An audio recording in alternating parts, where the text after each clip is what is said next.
SNS アイコン、幼き自分のもの、由々しき闇、モテり。SNS アイコンを自分の幼少期にしているものは、基本闇が深いです。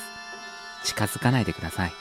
今の自分では、自己肯定感を上げれないあまり、人類が共通して持つ、幼い時は可愛かったに、すがり続ける特級事物です。